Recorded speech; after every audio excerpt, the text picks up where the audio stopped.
Staying with matters, IEBC, NTV has learnt that the Justice and Legal Affairs Committee of the Senate is set to table major changes to the law that guides the formation of the selection panel that will be in charge of the selection, interviewing and picking of new commissioners for the IEBC.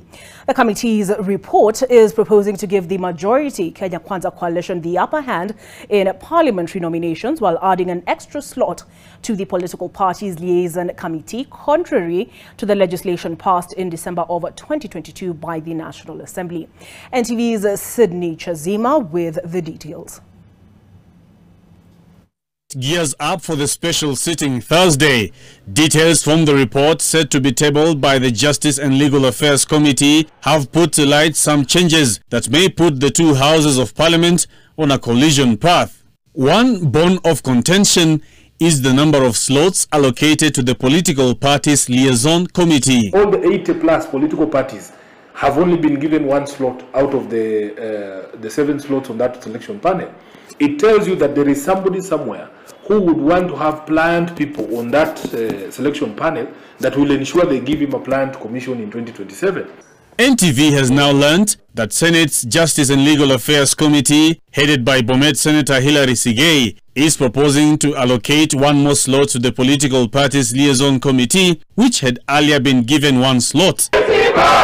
Going by the advice of the Attorney General Justin Muturi, the minority and the majority side in Parliament were supposed to get one slot each. The majority side selects only one representative to the selection panel, and the minority side also selects one.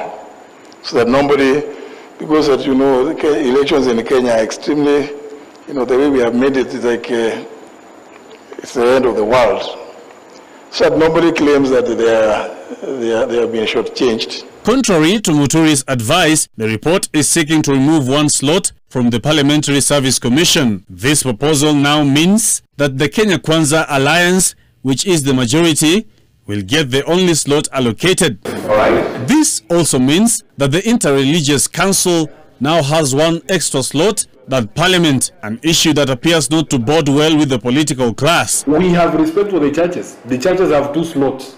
Are you really saying that the interreligious community has a greater stake in elections than political parties? It just doesn't make sense to us. The legislature is angling to replace the previous IEBC selection panel that was declared unconstitutional by Justice Mrima.